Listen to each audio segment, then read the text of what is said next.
तो दोस्तों अब ये समझिए कि किस तरह से इस्लाम का अल्लाह अपराधियों को जन्नत देगा, अपराधियों को और गैर मुस्लिमों को, चाहे वो कितना भी अच्छा हो, उनको वो जन्नत नहीं देगा, क्योंकि इस्लाम को नहीं मानते, कुरान को नहीं मानते। और कुरान की मूर्खतापूर्ण बातों को क्यों माने। तो आपने देखा कि किस तरह मोहम्मद ने एक बहुत बड़ा अपराधियों का गिरोह तैयार किया, जिसको ईमान के नाम पर, अल्लाह के नाम पर डराया गया और पूरी कौम को अपराधी और एक संगठित गिरोह बना दिया अपराधियों का। आज देख रहे हो किस तरह छांगुर मियाँ धर्म परिवर्तन करा रहा था। ये सारे हाफिज सईद, ये सारे अपराधियों का गिरोह है। और तो इसको अब रोकना कैसे है, सवाल ये है कि इसका डेटरेंस भी चाहिए हमको। अगर हम यही मानकर चलते रहेंगे कि हर मुसलमान अच्छा होता है, देखिए अगर कोई मुसलमान इस्लाम पर चलता है वो कभी अच्छा हो ही नहीं सकता, ये गारंटीड बात है हमारी। क्योंकि इस्लाम की शिक्षा, जो शिक्षा है लोगों को कत्ल करने के लिए उकसाती है, औरतों से बलात्कार के लिए उतारती है, यौन शोषण कराती है उनका, तो ऐसा मुसलमान अच्छा कैसे नहीं हो सकता। भले ही आपके साथ में काम करने वाला हो, कितना भी दे बोलचाल में अच्छा हो, लेकिन मान ये चलता उसी किताब पर रहा है।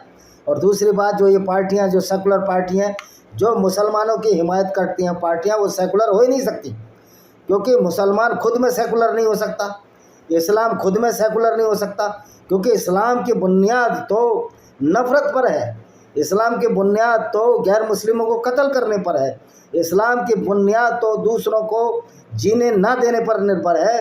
दूसरों को जीने ही नहीं देना, अगर वो इस्लाम में है नहीं है तो उनको कत्ल करना है। इसका उदाहरण है कि आज भारत के लाखों हिंदुओं का बलात्कार ये इस्लामिक फ़ौज कर चुकी है। यहूदियों का बलात्कार तो अभी हाल की घटना है, 23 सितंबर 2024 में जो इजराइल के लोगों के साथ बलात्कार किया इन हूसी और हमास वालों ने, तो ये लगातार होता रहेगा, क्योंकि इस्लाम सुधरने वाला नहीं है। जब इस्लाम सुधरने वाला नहीं है तो ये भी होता रहेगा। अब सवाल यह है, इसको डेटरेंस कैसे करें, इसको ख़त्म कैसे करें। तो उसके लिए भाइयों हमको काफिर इंटरनेशनल आर्मी बनानी पड़ेगी। काफिर इंटरनेशनल आर्मी की बहुत ज़्यादा ज़रूरत है हमको, जिससे कि हम गली और मोहल्लों में इस्लामिक टेररिस्ट से लड़ सकें।